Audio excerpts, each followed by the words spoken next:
जय गुरु जी। संगत जी, संगत जी, आज जो विस्पी ऋतु हमें बता रहे हैं ना संगत जी, वो हमें जानना बहुत ही ज़्यादा ज़रूरी है। हम जब सुनते हैं ना संगत जी कि इसके साथ चमत्कार हुआ और इसकी लाइफ ऐसे परिवर्तित हो गई, तो संगत जी वो चमत्कार नहीं है संगत जी, वो बताया जा रहा है कि ईश्वर के द्वारा किस तरीके से आपकी प्रार्थना को स्वीकार किया जाता है और किस तरीके से जो उच्च भली आत्माएं हैं वो आपका साथ देने के लिए, आपको गाइडेंस देने के लिए धरती पर आपके लिए आती हैं संगत जी। वो खुद आती हैं, जब आप मदद की पुकार करते हो तो वो खुद आती हैं संगत जी। आज विस्पी और ऋतु हमें एक कहानी सुना रहे हैं संगत जी, जिसके थ्रू हमें ये सब कुछ पता चलेगा कि किस तरीके से हमारी मदद की जाती है। जिस मदद को हम कई बार कोइंसिडेंस का नाम ले लेते हैं ना संगत जी, वो कोइंसिडेंस नहीं होता संगत जी, वो मदद होती है जो हमें उच्च भली आत्माओं के थ्रू मिल रही होती है। क्योंकि हम अपने ईश्वर को जब तड़प कर प्रार्थना कर रहे होते हैं ना संगत जी, तो वो हमारे पास मदद भिजवाते हैं। किस तरीके से भिजवाते हैं वो सब हमें आज इस कहानी में बताया गया है संगत जी। तो इस कहानी को हम सब के लिए एक ये प्रेरणादायक कहानी है ना संगत जी, हमें इसको बहुत ध्यान से सुनना है कि हमें क्या समझाया जाएगा इसके थ्रू। संगत जी, ये एक प्रेम की कहानी है जो सूरदास और नीलू के बीच में प्रेम था। सूरदास एक ऐसी आत्मा होती है जो धरती पर आती है अपना एक चैप्टर लर्न करने के लिए कि किस तरीके से उसको अपनी ग्रोथ करनी है, और अपनी प्रेमिका जो नीलू, जिससे वो बहुत ज़्यादा प्यार करते थे, वो 5वें लोक में होती है। तो संगत जी, सूरदास 3रे लोक में होता है और वो अपनी आत्मा को ग्रोथ करवाकर जो धरती पर डिसाइड करके आता है कि मैं अपनी आत्मा को ग्रोथ करवाऊंगा और अपनी नीलू के पास 5वें लोक में पहुंच जाऊंगा। तो संगत जी, वो कैसे कैसे जो उसके प्रेम की परीक्षा होती है, तो संगत जी आज इस सारी कहानी को इसमें बताया गया है संगत जी। अब मैं कहानी स्टार्ट करती हूँ संगत जी, आप लोग बहुत ध्यान से सुनना। संगत जी, एक ऐसी कहानी है जिसमें जो जीवात्मा जगत से एक आत्मा होती है, वो धरती पर आती है और ईश्वर को पुकार लगाती है। जब उसके से प्रेम करने वाली एक आत्मा धरती पर फंस जाती है और नीचे गिर जाती है। संगत जी, सूरदास 3रे लोक में था और क्योंकि वो उसका जो पहला जन्म होता है ना संगत जी, वो बहुत ज़्यादा बुराइयों से भरा हुआ होता है। और जो उसकी प्रेमिका प्रियतम होती है, वो उसका नाम नीलू होता है और वो 5वें लोक में होती है। तो संगत जी, यहाँ पर बताया जा रहा है कि उसने नीलू के पास जाने के लिए, नीलू के पास उस लोक में प्रवेश करने के लिए अपने आप को एक चैलेंज दिया कि मुझे धरती पर जाना है और अपनी ग्रोथ करके आनी है। और इसके लिए संगत जी, वो अपने आप को क्या चैलेंज दे रहा है, वो अपने आप को ये चैलेंज दे रहा है कि वो ऐसी माँ धरती पर अपने लिए मतलब वो चाह रहा है, ऐसी माँ चूज़ कर रहा है जो उसको बहुत ज़्यादा तंग करेगी और जो दुष्ट प्रवृत्तियों में रहने वाली माँ होगी। तो संगत जी, वो बता रहे हैं कि उसने ऐसी माँ खुद चूज़ की ताकि वो अपनी माँ को भी सुधार सके धरती पर जाकर और अपने आप को भी सुधार सके, जिससे वो दोनों की ग्रोथ करे और 5वें लोक में अपनी प्रियतम नीलू के पास पहुँच जाए। तो फिर संगत जी, सूरदास का जन्म होता है और जैसा कि उसने डिसाइड किया था कि एक दुष्ट औरत के यहाँ ही उसका जन्म होता है संगत जी। और जो पृथ्वी पर रहने वाले लोग होते हैं ना संगत जी, वो इतनी दुष्ट औरत होती है कि लोग उसको डायन कह के बुलाते हैं धरती पर।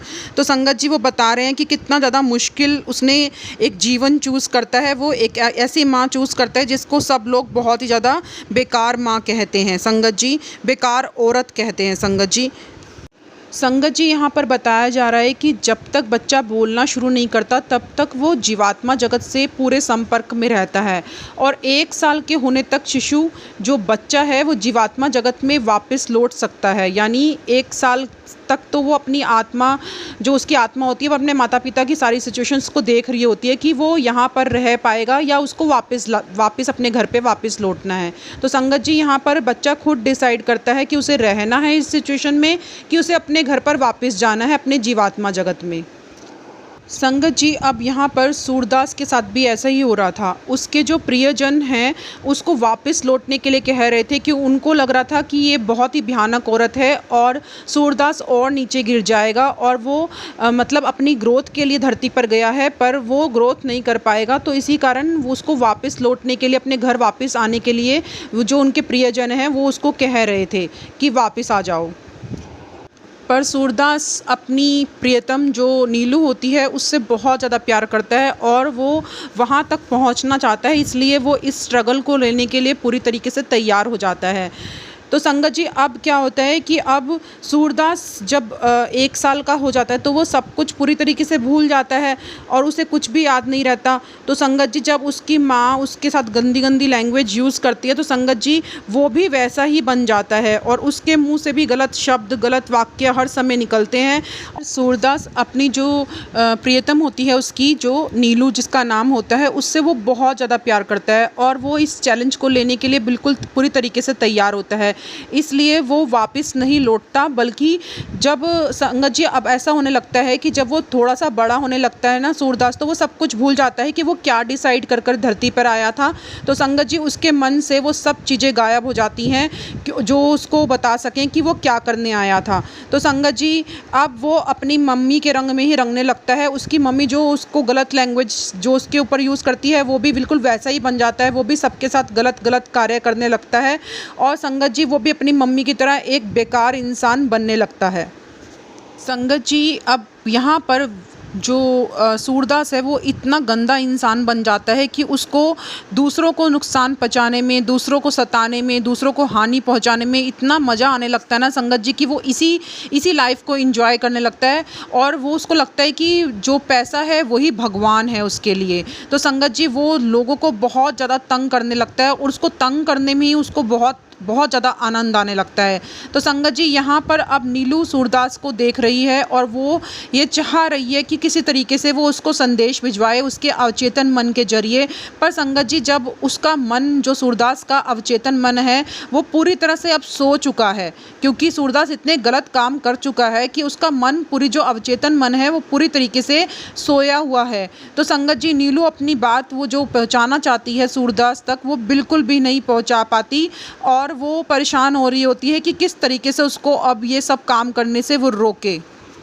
संगत जी अब नीलू अपनी तरफ से कोशिश करती है, वो धरती पर जो उसके प्रियजन थे और जो सूरदास के पूर्व जन्म वाले प्रियजन थे वो उनके मन में प्रभाव डालने की कोशिश करती है कि वो इंटरफेरेंस करें कुछ सूरदास के जीवन में जाकर और उसको सही रास्ते पर लाएं। संगत जी पर यह काम बहुत ही मुश्किल था और सूरदास को सही रास्ते पर लाना कोई आसान काम नहीं था। पर संगत जी वो कोई एक आत्मा होती है जिसके मन पे प्रभाव डालने के लिए वो सफल हो जाती है और उसका नाम होता है मोहनदास। अब मोहनदास होता है वो मुंबई में रह रहा होता है, जो सूरदास होता है वो बेंगलोर में रह रहा होता है। तो संगत जी जो नीलू होती है वो अपना प्रयास करती है कि उसके सबकॉन्शियस माइंड को इस तरीके से गाइड करती है कि जो मोहनदास है वो सूरदास के पास बेंगलोर में चला जाता है किसी काम से। तो संगत जी वो अपने इस प्रयास में पूरी तरीके से सफल हो जाती है कि वो मोहनदास को सूरदास से मिला देती है। पर संगत जी यहाँ पर कुछ उल्टा ही हो गया। अब जो सूरदास है वो तो मोहनदास के प्रभाव में आकर चेंज नहीं हुआ, पर जो मोहनदास है वो सूरदास के प्रभाव में आकर गलत आदमी बन गया और उसी की तरह व्यवहार करने लगा, उसी की तरह दुष्कर्म में सम्मिलित हो गया, मतलब उसके साथ ही वो उसी तरीके के कार्य करने लगा। अब संगत जी ये तो उनको सुधारने की बात हुई थी, अब वो मोहनदास खुद ही बेकार आदमी बन गया तो वो उसको क्या सुधारता। अब संगत जी नीलू को बहुत अफसोस होता है कि उसने एक जो भली आत्मा होती है उसको भी गलत राह पर पहुंचा दिया, जो सही कार्य कर रही थी उसको भी गलत कार्य में इन्वॉल्व कर दिया। तो उसको फील होता है कि उसने ये काम बहुत ही गलत कर दिया है। संगत जी अब नीलू को बहुत अफसोस हो रहा था कि उसके कारण एक भली आत्मा जो अपनी ग्रोथ कर रही थी वो नीचे वाले लोक में चल जाएगी और वो नीचे लोक में गिर जाएगी। संगत जी अब उसको बहुत ज़्यादा मतलब अंदर से गिल्ट फील हो रहा था कि उसी के कारण ये सब कुछ हो रहा है। तो संगत जी वो ऊपर अब जो नीलू होती है वो 5वें लोक से आई हुई आत्मा होती है। संगत जी आप सब जानते हैं वो 5वें लोक में रह रही थी जैसे कि पहले बताया गया है। तो संगत जी वो जो नीलू होती है वो एक भली आत्मा होती है, तो ग्रोथ करके 6ठे लोक में अब उसने जाना होता है, तो वो नीचे के लोक में बिल्कुल भी गिरना नहीं चाहती।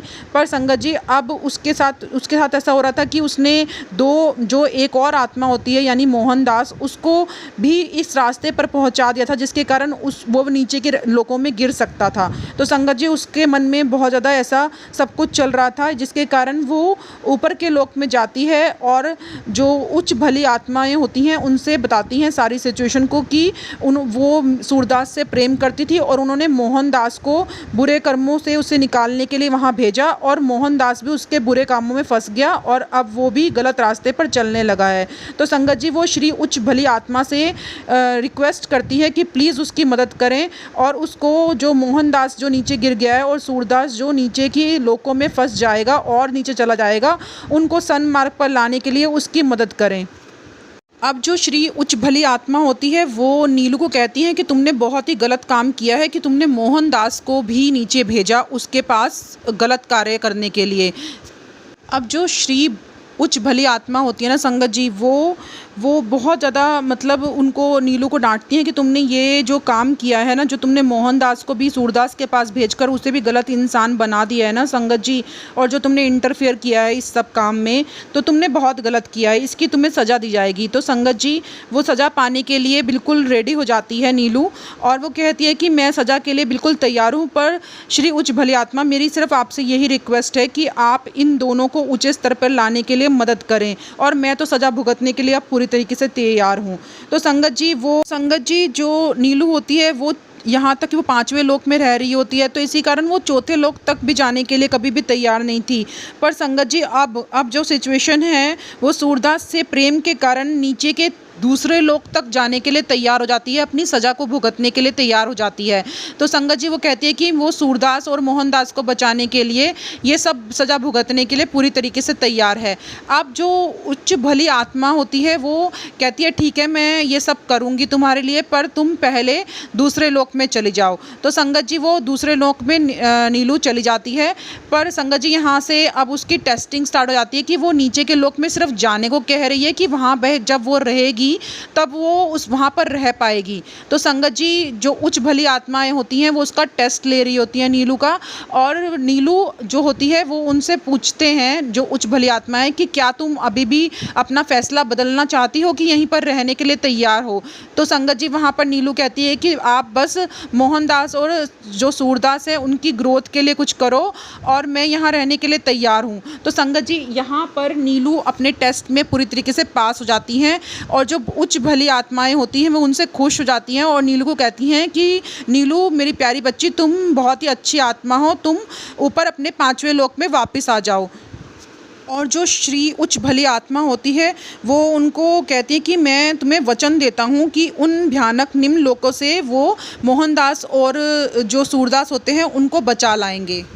सुनकर नीलू बहुत ज़्यादा खुश हो जाती है, और संगत जी यहाँ पर श्री उच्च भली आत्मा नीलू से ये प्रॉमिस लेती है और उनको कहती है कि तुम ध्यान रखना इस बात के लिए कि तुम्हें अब बिल्कुल भी इन सब चीज़ों में इंटरफेरेंस नहीं करना है, तुम्हें सिर्फ मुझ पर ट्रस्ट करना है कि मैं ये सब काम आराम से तुम्हारे लिए कर दूँगा।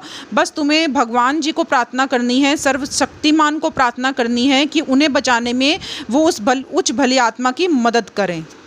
संगत जी यहाँ पर जो नीलू होती है वो शांत होकर ये सब चीज़ देखने लगती है कि हाँ किस तरीके से वो उनकी मदद करेंगे, और वो भगवान से प्रार्थना करने लगती है कि भगवान उनकी मदद करें। संगत जी यहाँ पर अब जो मोहनदास हैं और सूरदास हैं वो बहुत ही गलत काम कर रहे हैं, लोगों को लूट रहे हैं। और जिस दिन जो उच्च भली आत्मा होती है ना धरती पर जाती है, उसी दिन वो एक अच्छी वाली लूट करके आए होते हैं, मतलब बहुत ज़्यादा पैसा किसी का लूट के आए होते हैं। तो संगत जी वो बहुत ज़्यादा खुश हो रहे होते हैं और उन्होंने उस रात में बहुत ज़्यादा मतलब पैसा लूटा होता है। तो वो एक गाड़ी चला रहे होते हैं जो बहुत तेज़ रफ्तार से वो चला रहे होते हैं, तो उनके सामने ये जो उच्च भली आत्मा है ना वो आ जाती है। और संगत जी वो जो उनकी गाड़ी है वो सूरदास की जो इम्बैलेंस हो जाती है और उसको कुछ नहीं पता चलता, और अचानक वो जाकर टकरा जाती है एक खंबे से।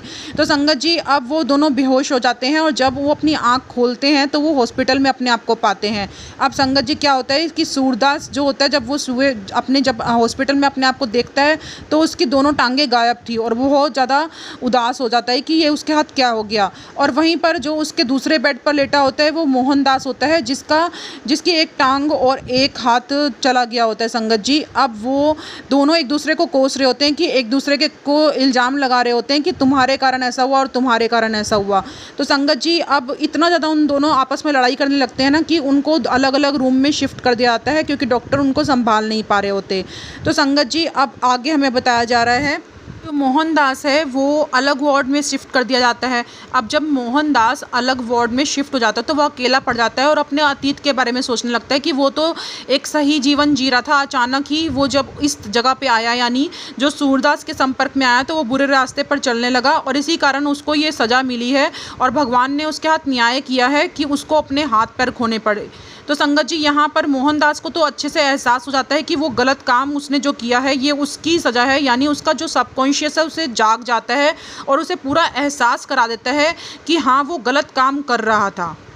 संगत जी, अब यहाँ पर मोहनदास के पास एक नर्स आती है और ये जो मोहनदास है ये उससे भगवत गीता मंगाता है और उसे उस भगवत गीता पर हाथ रखकर उसके सामने कसम खाता है कि अब वो ये गलत काम नहीं करेगा। तो संगत जी, यहाँ पर वो इस नर्स को अपनी सारी कहानी बता देता है कि उसने किस तरीके से गलत काम किया और किस कारण से भगवान जी ने उसको ये सज़ा दी है, और भगवान ने तो अपनी तरफ से पूरा न्याय किया है कि मुझे इस टाइप की सज़ा दी है। तो संगत जी, यहाँ पर वो अपने लिए पूरा दिल से पश्चाताप कर रहा होता है। जो नर्स होती है उसको भी पूरी तरीके से दिखाई दे रहा होता है। तो संगत जी, यहाँ पर बताया जा रहा है कि वो तो उसके मन में तो पश्चाताप आ चुका था, यानी मोहनदास के मन में पूरा दिल से पश्चाताप उसको फील होने लगा था। संगत जी, अब भगवान उनके साथ क्या करता है कि जो वो नर्स होती है उसको उस मोहनदास से प्रेम हो जाता है और जब उसको छुट्टी मिलती है ना, तो संगत जी वो मोहनदास से पूछती है कि अब तुम कहाँ जाओगे, तो क्योंकि तुम्हारे साथ ये सिचुएशन हो गई है तो अब तुम क्या करोगे। तो संगत जी, मोहनदास कहता है कि कोई बात नहीं, कि मेरे को मेरे जो कर्म है उसका फल मिला है। तो संगत जी, यहाँ पर जो नर्स होती है वो दिल से उससे प्रेम करने लगती है मोहनदास से, तो वो उसको कहती है कि मुझे तुमसे शादी करनी है। तो संगत जी, मोहनदास कहता है कि मैं तुम पर बोझ नहीं बनना चाहता। तो जो नर्स होती है वो कहती है कि मैं तुम्हारे साथ अपना पूरा जीवन व्यतीत करना चाहती हूँ और हम दोनों अच्छे से रहेंगे और मुझे तुम्हारे बारे में सब कुछ पता है, इसलिए मैं तुम्हारे साथ रहना चाहती हूँ, मुझे कोई भी प्रॉब्लम नहीं है। तो संगत जी, वो दोनों एक दूसरे से प्रेम करने लगे थे अब तक, इसलिए उन्होंने शादी कर ली और जब वो हॉस्पिटल से बाहर निकलता है तो दोनों एक दूसरे के साथ शादी कर लेते हैं और अच्छे से अपना जीवन व्यतीत करने लगते हैं। तो संगत जी, यहाँ पर अब जो मोहनदास है उसकी लाइफ टोटली चेंज हो गई, यानी वो सही रास्ते पर चल पड़ा। आगे जाकर मोहनदास के 3 बच्चे होते हैं और संगत जी उसने नकली हाथ पैर भी लगवा लिए होते हैं और अपनी जो जीवन है वो बहुत ईमानदारी से जीने लगता है और ईमानदारी से काम करके रोटी कमाने लगता है और ईश्वर की बताई हुई रास्ते पर चलते हुए मोहनदास अपने जीवन को बहुत खुशी व्यतीत करता है। संगत जी, अब आई सूरदास की कहानी कि सूरदास अपने जीवन को परिवर्तित कर पाता है या नहीं। तो संगत जी, यहाँ पर बताया जा रहा है कि सूरदास इस दुर्घटना के बाद जब हॉस्पिटल में रह रहा होता है तो वो दूसरों को तो नुकसान अभी पहुँचा नहीं पाता और ना ही लूट कपाट कर पाता है। तो संगत जी, वो अंदर ही अंदर परेशान हो रहा होता है, पर वो अंदर मन में भी अभी तक यही सोच रहा होता है कि किस तरीके से दूसरों को हानि पहुँचाएगा। वो बाहर जाकर और अपनी योजनाएँ बना रहा होता है संगत जी, वहाँ हॉस्पिटल में बैठ कर भी, और कैसे गलत कामों को अंजाम देगा ये प्लानिंग कर रहा होता है। तो संगत जी, वो तो और ज़्यादा बद से बदतर ही होता जा रहा था ना। अब ये बताया जा रहा है कि किस तरीके से उसने तो अपने जीवन को सुधारने का बिल्कुल भी प्रयास ही नहीं करना था, वो उसके मन में कोई पश्चाताप नहीं था। इवन वो तो मोहनदास को और ईश्वर को कोस रहा होता है और उसके मन में तो और ज़्यादा घृणा द्वेष और ज़्यादा भर चुका होता है। इवन अपनी मम्मी से भी बहुत ज़्यादा नफरत कर रहा होता है। तो संगत जी, वो तो वेटिंग पे होता है कि कब उसको हॉस्पिटल से छुट्टी मिलेगी और कब वो अपनी माँ के पास जाएगा और अपनी माँ को भी यही गलत कामों में अपने साथ इन्वॉल्व करेगा। तो संगत जी, जब उसको छुट्टी मिलती है तो वो अपनी माँ को पटाता है और उसके हाथ में मीठे मीठे शब्द बोलने लगता है और अपने दुष्ट काम वो कर रहा होता है उसमें अपनी माँ को भी इन्वॉल्व कर लेता है। और उसकी माँ तो संगत जी, जैसे बताया गया कि पहले ही बताया जा चुका है कि दुष्ट औरत थी और वो खुशी खुशी उसके काम में उसका साथ देने के लिए तैयार हो जाती है। संगत जी, अब वो अपनी माँ को एक जो विधुर आदमी होता है उसकी संपत्ति लूटकर उसको कंगाल बनाने की योजना बनाता है। तो संगत जी, वो अपनी माँ के थ्रू ये सब कार्य करने में सफल हो जाता है। उसकी माँ उसके लिए काम करती है संगत जी, और उसके पास पैसा लूटकर उसके पास ले आती है।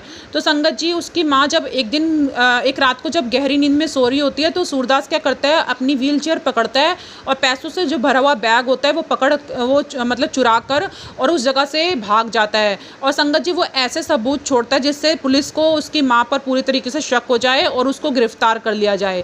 संगत जी अब आधी रात को संगत जी वो क्या करता है, एक गाड़ी अपनी तरफ आते हुए देखता है और उस गाड़ी को रोकने का प्रयास करता है और उस गाड़ी के अंदर एक फिलिप नाम का एक यंग जो लड़का होता है वो होता है संगत जी। और उसको वो नया नया होता है, वो अभी कुछ समझता नहीं है कि क्या सही है, मतलब वो भोला सा एक व्यक्ति होता है और संगत जी वो उसको अपाहिज समझकर उसको अपनी गाड़ी में लिफ्ट दे देता है संगत जी। और वो सोचता है कि मैं उसकी हेल्प कर देता हूँ, बेचारा इंसान है जिसके पैर नहीं है, तो मैं उसको हॉस्पिटल तक ले जाता हूँ। क्योंकि संगत जी ये जो सूरदास होता है वो झूठा बहाना बनाता है कि उसकी माँ की तबीयत ख़राब है, इसलिए उसको लिफ्ट चाहिए उससे, और वो अपनी माँ के लिए कपड़े और दवाइयाँ लेके जा रहा है, इसलिए उसको उससे फिलिप से लिफ्ट चाहिए। तो संगत जी फिलिप बेचारा एक अनजान सा भोला सा व्यक्ति होता है, उसे कुछ भी समझ नहीं आता, वो उसको सूरदास को अपनी गाड़ी में बिठा लेता है।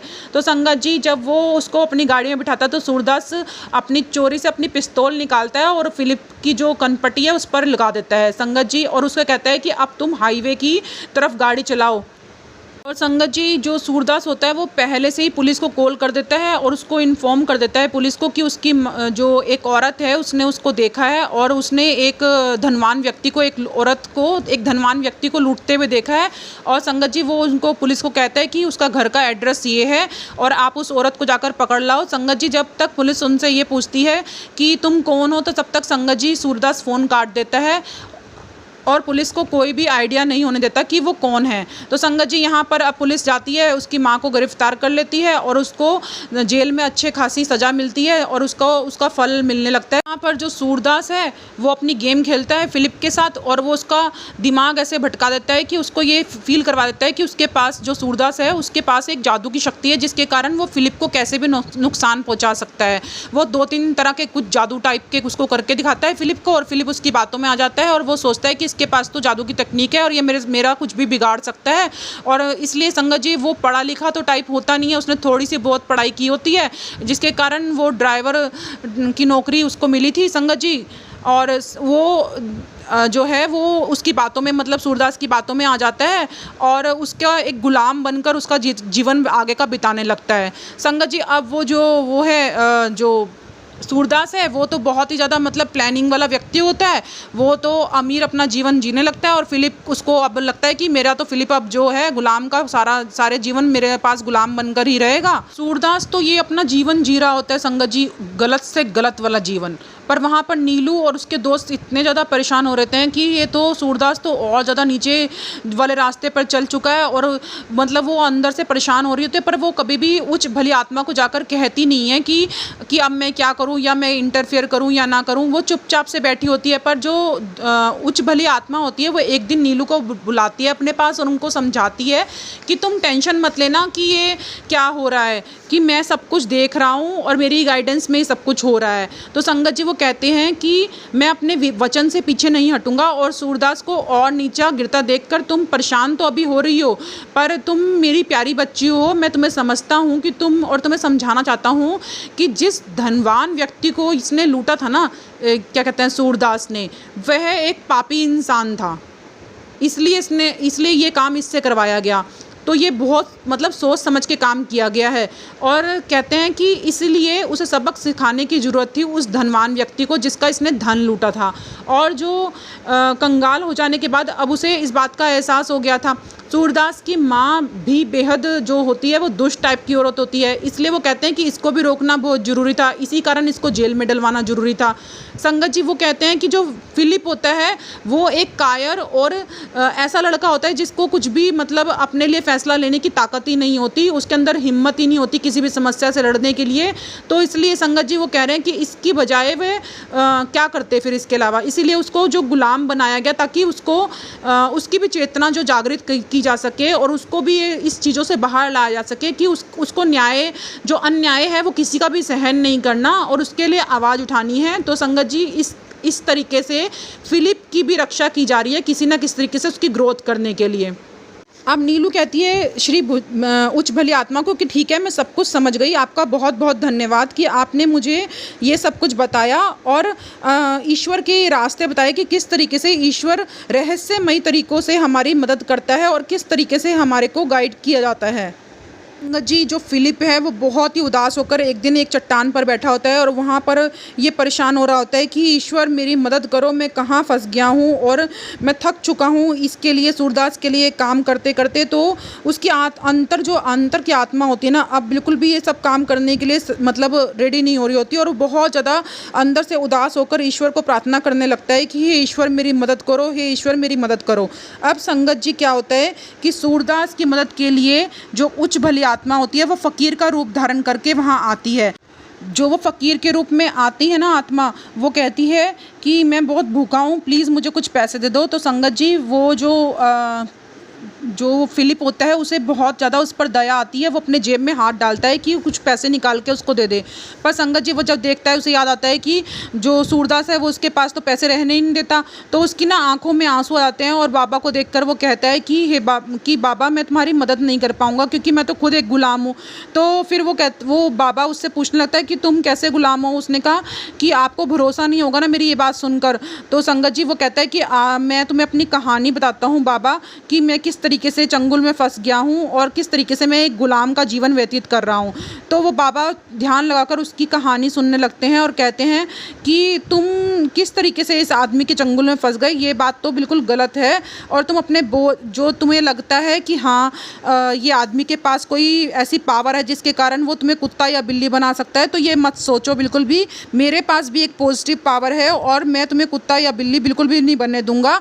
तो संगत जी, वो उनको समझाता है, उसको फ़िलिप को बहुत अच्छे तरीके से समझाता है। वो जो फ़कीर बन के आता है वो कहता है कि ये इस टाइप की जादू तो मैं भी तुम्हें करके दिखाता हूँ, तो क्या तुम मुझ पर विश्वास करोगे? तो संगत जी, वो उसके सामने ही 2-3 जादू उसको करके दिखाता है कि किस तरीके से सूरदास ने तुम्हें जादू दिखाकर बेवकूफ़ बनाया, और इस सब बातों में आने की ज़रूरत नहीं है और अपनी मदद खुद करो और अपने लिए फ़ैसला लो। अब संगत जी, जो फ़िलिप होता है उसको सारी बात समझ में आ जाती है। वो सोचता है कि हाँ, ये सब कुछ मेरे को बेवकूफ़ इस तरीके से बनाया गया है और अब मुझे यहाँ से भाग जाना है। पर जो उच्च भली आत्मा होती है वो कहती है कि तुम भागो मत, तुम सूरदास को सुधरने में मेरी मदद करवाओ। तो संगत जी, वो कहता है कि आपको सूरदास को सुधारना क्यों है? वो तो इतनी गलत आत्मा है, उसके कर्म जो हैं वो नरक वाले कर्म हैं और उसको वही भुगतने दो, और उसकी मदद क्यों करना चाहते हो आप? तो जो उच्च भली आत्मा होती है वो कहती है कि नहीं, हमें उसकी मदद भी करनी है और हमारा ये कर्तव्य है कि जब तुम्हें सुधारने के लिए ईश्वर ने ये रास्ता दिखाया, तो तुम्हें भी उसको सुधारने के लिए मुझे मेरी मदद करनी होगी। अब जो वो फ़कीर होता है वो फ़िलिप को कहता है कि तुम आज़ाद तो हो जाओगे, तुम ना 300 रुपये पकड़ना और उसके मतलब सूरदास की अलमारी में से निकाल लेना और एक गाड़ी ले जाना, पर वो गाड़ी भी तुम शहर में जाकर छोड़ देना बाद में ना, और तुम जो है वो बस 300 रुपये ही निकालना, जो तुम्हारी ज़रूरत के पैसे हैं ना, जो तुमने इतनी ज़्यादा उसके लिए काम किया है सूरदास के लिए, बस तुम अपनी मेहनत के पैसे निकालना और बाकी का तुम्हें नौकरी वहाँ जाकर अपने लिए ढूंढना, और जब तुम नौकरी ढूंढ लोगे ना तो तुम्हें अपने आप पैसा आने लगेगा और उस पैसे से ही तुम अच्छा जीवन व्यतीत करना। बाकी तुम 300 रुपये से ज़्यादा मतलब वहाँ से पैसे मत निकालना बिल्कुल भी सूरदास की अलमारी में से। तो वो रेडी हो जाता है, वो कहता है ठीक है, मैं ऐसे ही करूँगा, मैं आपसे वादा करता हूँ मैं कभी भी बुरी राह पर नहीं चलूँगा और अब मैं पहले जैसा कायर इंसान भी नहीं रहूँगा। तो ये सब कुछ समझाकर जो उच्च भली आत्मा होती है वो अपने जीवात्मा जगत में वापस चल जाती है। और अब जो फ़िलिप होता है वो सूरदास को कहता है एक दिन कि चलो यहाँ पर एक गुफ़ा है और वहाँ पर बहुत सारा खजाना है। तो संगत जी, वो उसको सूरदास को पटाकर वहाँ तक ले जाता है और सूरदास तो बहुत खुश हो जाता है कि ठीक है, मेरे को खजाना मिलेगा और ज़्यादा हम मतलब अमीर हो जाएंगे। तो संगत जी, वो फ़िलिप के साथ जाने को रेडी हो जाता है। जब फ़िलिप उसको एक ऐसी जगह पर ले जाता है जहाँ पर बहुत ज़्यादा घना जंगल होता है और संगत जी, वहाँ पर एक गुफ़ा होती है और वो गुफ़ा के अंदर जो फ़िलिप है वो चला जाता है। और संगत जी, जब वो काफ़ी देर तक वो वापस नहीं आता ना गुफ़ा के अंदर से, तो फिर तब वो परेशान होने लगता है।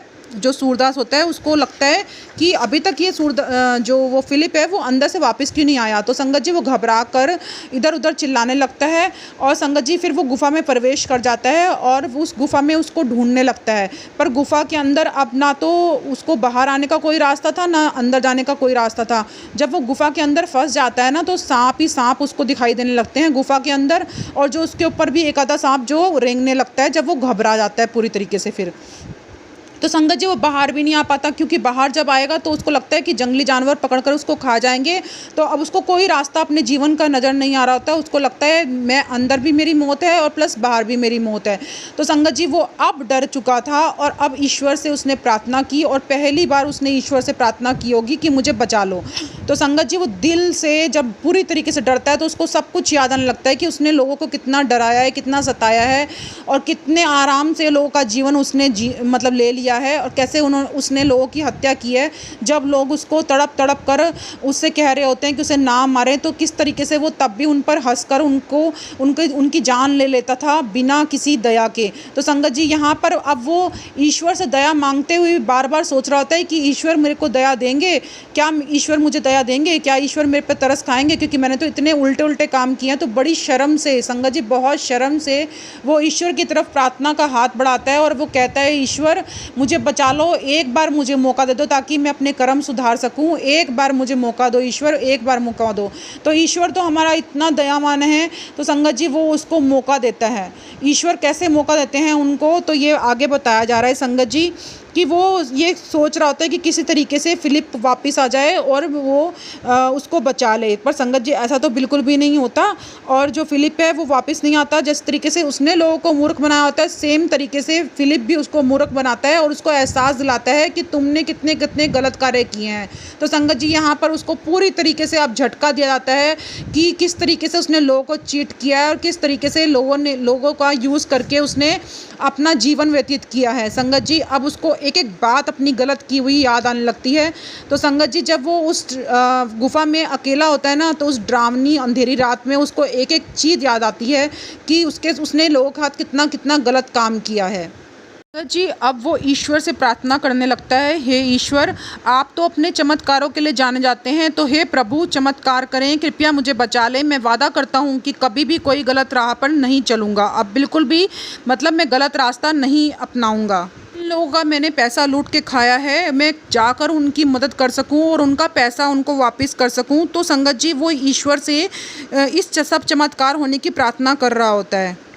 संगत जी उसकी वो रात बीत जाती है वहाँ पर, और सुबह के समय उसको अंधेरी गुफा से रोशनी की एक किरण नज़र आती है और वो बहुत ज़्यादा हैरान हो जाता है और फिर सोचता है कि ईश्वर ये तुम्हारा चमत्कार ही है कि मैं इतने सांपों से भरे हुए गुफा के अंदर भी मैं बच गया हूँ, तो ये तुम्हारा चमत्कार ही है, मुझे मालूम है तुमने मुझे एक मौका दिया है सुधरने के लिए।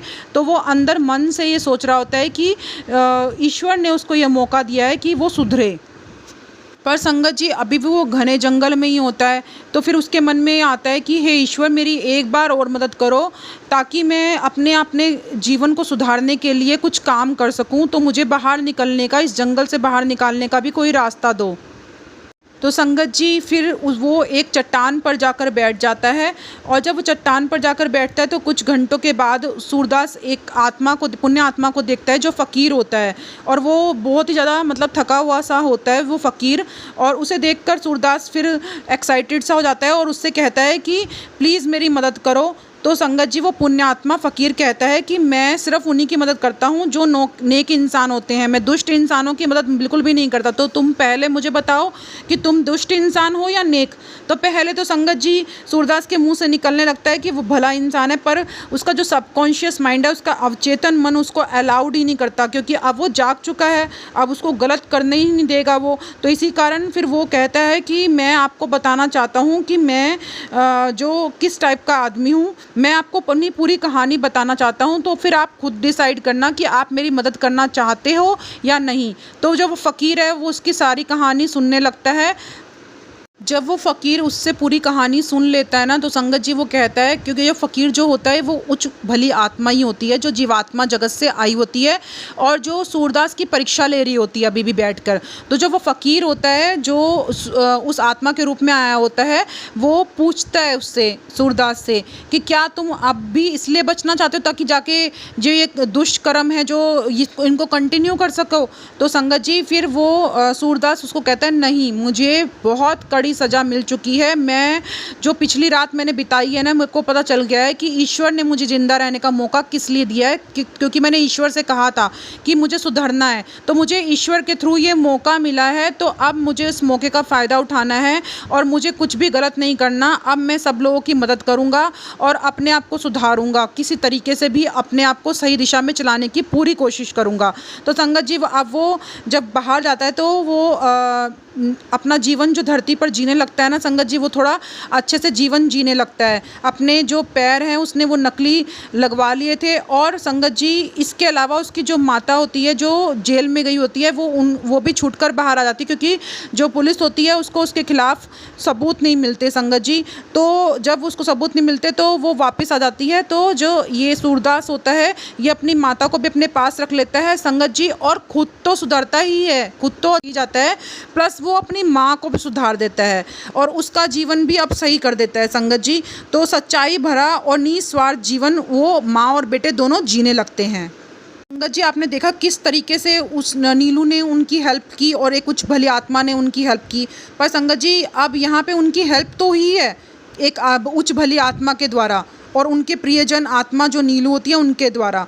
पर संगत जी, यहाँ पे बताया जा रहा है कि उसको जो सूरदास होता है ना, उसको बिल्कुल भी एहसास भी नहीं होता कि किसी ने उनकी आकर मदद की है, क्योंकि ये सब चीज़ें हमें मतलब पता नहीं चल रही होती। पर यहाँ पर जो नीलू होती है वो बहुत खुश हो रही होती है और वो तहे दिल से श्री उच्च भली आत्मा का धन्यवाद कर रही होती है कि उन्होंने उनकी जाकर मदद की। संगत जी, हम कहते हैं ना चमत्कार, तो यही है वो चमत्कार जो हमारे साथ होता है। तो देखा संगत जी, आज हमने कैसे जाना कि किस तरीके से जो हमारी जो प्रियजन होते हैं उनके लोक तक पहुंचने के लिए हम कितने बड़े बड़े चैलेंजेस लेके आते हैं, और कई बार हम जो ग्रोथ होती है वो कर भी नहीं पाते और नीचे गिरते चले जाते हैं। तो कितना बड़ा ये रिस्क होता है जो धरती पर हम डिसाइड करके आए होते हैं संगत जी। तो इसीलिए हमें बहुत ध्यान से कर्म करने हैं संगत जी। पता नहीं हम कौन सा चैलेंज धरती पर लेकर आए हैं और कैसे लोक से हम आए हैं, पता नहीं हम कुछ गलत काम करेंगे तो कौन से लोक में जाकर हमें सज़ा भुगतनी पड़ेगी। और जिन प्रियजनों के साथ हम उच्च लोक में रहना चाहते हैं, हमें वहाँ उनसे भी अलग रहना पड़ेगा और हम तरसेंगे उनके पास रहने के लिए संगत जी। तो किस तरीके से हमें सब कुछ बताया जा रहा है कि हमें सही कर्म करने हैं, हमें बार बार यही बताया जा रहा है, हमने कोई भी अपनी तरफ से गलत काम नहीं करना, क्योंकि गलत कामों की बहुत बुरी सज़ा है जो यहाँ तो भुगतनी है, प्लस हमें ऊपर जाकर भी भुगतनी है संगत जी। और ऊपर जाकर हमारी ग्रोथ नहीं हो सकती फिर। तो इसलिए हमें अभी सब कुछ सुनकर अभी अपने आप को सुधारने की पूरी कोशिश करनी है। अपनी तरफ से हमें पूरा ध्यान रखना है कि हमें कभी किसी का गलत तरीके से यूज़ नहीं करना, कभी किसी को चीट नहीं करना, कभी किसी का कुछ गलत नहीं करना, कभी किसी का मन नहीं दुखाना, क्योंकि इन सब कामों की सज़ा है जिससे कारण हम और नीचे चले जाएंगे संगत जी। हम अपनी ग्रोथ की जगह हम नीचे वाले लोकों में चले जाएंगे। तो संगत जी, बस आज का सत्संग मैं यहाँ विराम देती हूँ संगत जी। संगत जी, आप ध्यान से सुनो कि आप सब इस सत्संग के थ्रू बहुत सारी नॉलेज ले रहे हो संगत जी। और संगत जी, हमें ये नॉलेज मिल रही है ना संगत जी, हमें इस नॉलेज को बांटना है, हमें इस सत्संग को शेयर करना है, ताकि सबको इस नॉलेज के बारे में पता चले, सबको ज्ञान हो कि किस कारण से हम धरती पर आए हैं और हम क्या कर रहे हैं संगत जी। तो इसलिए संगत जी, आप सबको सत्संग जरूर शेयर करना है। जय गुरु जी संगत जी। संगत जी, अब आप जानना चाह रहे होंगे कि विस्पी और रतु कौन है, कौन हमें गाइडेंस दे रहा है, कहाँ से हमें ये गाइडेंस मिल रही है, क्यों मिल रही है हमें ये गाइडेंस। तो संगत जी, डे 1 वाले सत्संग का लिंक मैंने डिस्क्रिप्शन बॉक्स में डाल दिया है, आप वहाँ से जान सकते हो संगत जी। और उसे चेक करके आप इस सारे जो भी हमें गाइडेंस मिल रही है इसके बारे में पता लगा सकते हैं संगत जी। जय गुरु जी, शुक्राना गुरु जी संगत जी।